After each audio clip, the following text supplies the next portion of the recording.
E o que é a ética para você? Como é que ética é o conjunto de valores e princípios que você e eu usamos para decidir as três grandes questões da vida, que são quero, devo, posso. Isso é ética. Quais são os princípios que eu uso? Tem coisa que eu quero, mas não devo, tem coisa que eu devo, mas não posso, tem coisa que eu posso, mas não quero. Quando que você tem paz de espírito? Você tem paz de espírito quando aquilo que você quer é o que você pode e é o que você deve. A quem define isso? Através de exemplo? Através de... Você define através do modular, do exemplar, define através de princípios da sociedade, sejam religiosos ou não, define através de normatizações. Por exemplo, há 20 anos, no auditório, algumas pessoas fumariam, outras não. Há 10 anos haveria uma placa escrita: é proibido fumar. Hoje não precisa mais.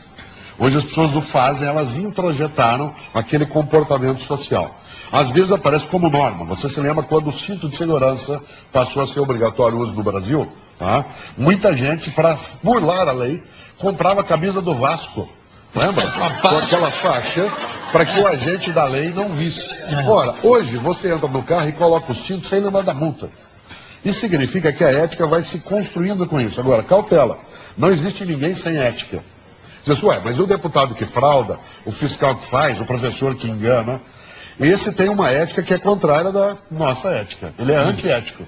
Mas não existe ninguém sem ética. Mas tudo bem. Agora falando em moral, qual é a diferença do moral, imoral e amoral? A moral é uma pessoa que não pode decidir, escolher e julgar. Por exemplo, uma criança até determinada idade, um idoso se ele tem síndrome de Alzheimer ou algum tipo de patologia cerebral. Uma pessoa que é considerada demente socialmente, ela é amoral. Isso vamos falar, desculpa, sem querer te interromper, porque está ótimo esse papo.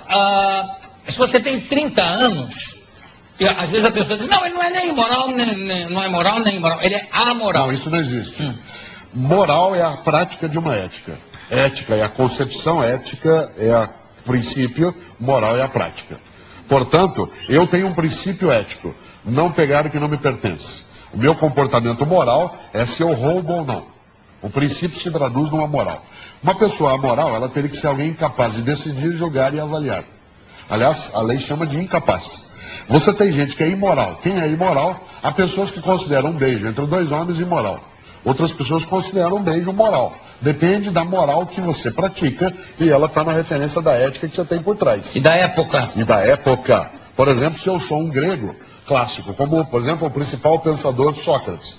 Sócrates era casado com Xantipa, você lembra, por causa da família Trapo, né? Sócrates era casado com Xantipa, sua esposa, e tinha um amado, que era Alcibíades. Aliás, um general, um jovem de 27 anos, que quando Sócrates morre, ele está nos braços de Alcibíades. Xantipa entendia isso, lá no século IV a.C., como uma coisa absolutamente parte daquela cultura. Hoje seria entendido, de novo, como uma coisa não perturbante. Mas há 30 anos seria uma diversidade muito forte. Portanto, não é que a ética é relativa, a moral é relativa. A ética, ela é sempre de uma época, de um grupo, mas ela tem uma tentativa de ser universal.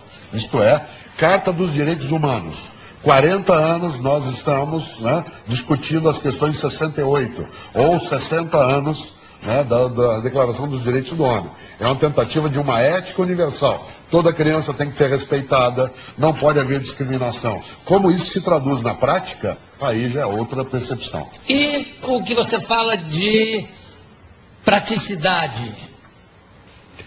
O prático nem sempre é o certo. Praticidade moderna, por exemplo, moderna. Vou te dar um exemplo, um sinal da nossa insanidade na nossa época. Família inteira que sai de casa domingo, junta, para comer comida caseira. Se isso não é um sinal de insanidade, o que é? Todo mundo se junta e sai de casa para comer comida caseira. Outra moda de insanidade. Nós temos uma tecnologia de comunicação que gerou um nível de incomunicação brutal. Que são as pessoas isoladas nos seus cantos, mergulhadas dentro da tecnologia. O prático nem sempre é o certo. O prático, às vezes, é só o prático. Por exemplo, é mais prático fazer caixa 2 do que ter que trabalhar. É mais prático colar do que ter que estudar. Nem sempre o prático é o certo. Quero citar aqui um que é patrono da cidade de São Paulo, que é o apóstolo Paulo dos cristãos, que lá na primeira carta aos Coríntios diz: tudo me é lícito, mas nem tudo me convém. Tudo me é lícito, mas nem tudo me convém. Eu posso fazer qualquer coisa porque eu sou livre, mas eu não devo fazer qualquer coisa. Aliás, os cristãos dizem que Jesus de Nazaré afirmou, e está lá no livro de Marcos, de nada adianta um homem ganhar o mundo se ele perder sua alma. É uma frase fortíssima.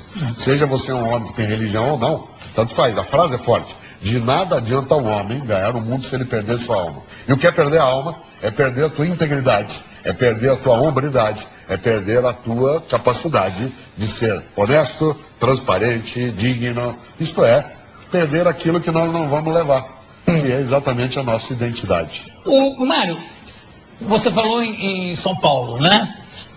Paulo, antes de ser Paulo, era Saulo. Por que de Saulo para Paulo? Bom, havia uma tradição no judaísmo antigo de que aqueles que eram chamados por Deus mudariam seu nome. Arão virou Arão, certo? Você tem isso, que era o irmão de Abraão. Você tem essa mudança. Jesus, que é um nome hebraico, ele era chamado de Emanuel. Né? Depois de Yoshua também. Agora, Saul era o nome de Paulo. Saul ou Saulo. Paulo, em latim, significa pequeno. Tá? Então, os romanos tinham o hábito de dar nome às pessoas por uma característica física. Por exemplo, Cláudius, lá do Hamlet. Cláudio, em latim, é aquele que manca. Por isso, claudicar, claudicante. Mas o que mancava não é o do Hamlet, é o anterior, né? Mas Cláudio significa... Exatamente. Mas Cláudio, aí foi um erro do Shakespeare, né? Em relação à escrita. Exatamente. Aí é uma questão dele ter, né? Talvez tenha que alterar a lógica. Mas Cláudio é o que manca. Existia o breve, o Mário, que é o meu primeiro nome. Mário é do deus Marte. Muita gente pensa que é de Maria. Maria é um nome hebraico, vem de Míria. Mário é de Marte, Mars. Por que eu estou dizendo isso? Paulo é o pequeno.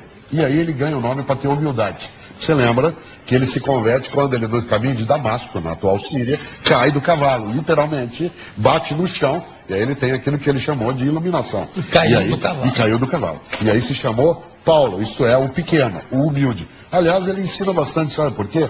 Tem gente que esquece que você não precisa diminuir o outro para crescer. Uma pessoa humilde é aquela que não diminui o outro para crescer.